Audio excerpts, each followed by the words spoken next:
होते असा बहुमोल संदेश देऊन बंद असलेली शिक्षणाची कवाडं आपल्या स्त्रियांसाठी खुली करून देणारी थोर दाम्पत्य क्रांतीसूर्य ज्योतिबा फुले आणि क्रांतीज्योती सावित्रीबाई फुले यांना समर्पित माझी पुढील चारोळी.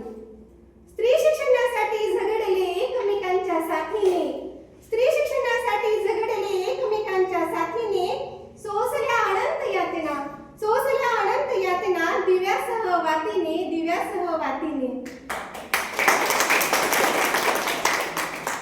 तसेच ज्यांच्या विचारांनी आणि संस्कारांनी संपूर्ण महाराष्ट्र घडला असे संपूर्ण महाराष्ट्राचे भारताचे आराध्य दैवत श्री छत्रपती शिवाजी महाराज, छत्रपती संभाजी महाराज ज्यांनी लिहिलेल्या राज्यघटनेवर आजही संपूर्ण देशाची राज्यव्यवस्था चालते असे महामानव डॉक्टर बाबासाहेब आंबेडकर, राजश्री शाहू महाराज, झाशीची राणी असे असंख्य महामानव आहेत. मित्रमैत्रिणींनो, आपण त्यांच्या विचारांचं कार्यविवेचन अर्ध्या तासात करूच शकत नाहीत. खूप कमी वेळ आहे, पण तेवढ्यात जेवढं होईल तेवढं तुम्हाला ज्ञान देण्याचा मी प्रयत्न करणार आहे. या सर्व महामानवांना सर्वप्रथम माझं अंतःकरणातून त्रिवार वंदन, कारण त्यांच्यामुळे मी आज इथे उभी आहे.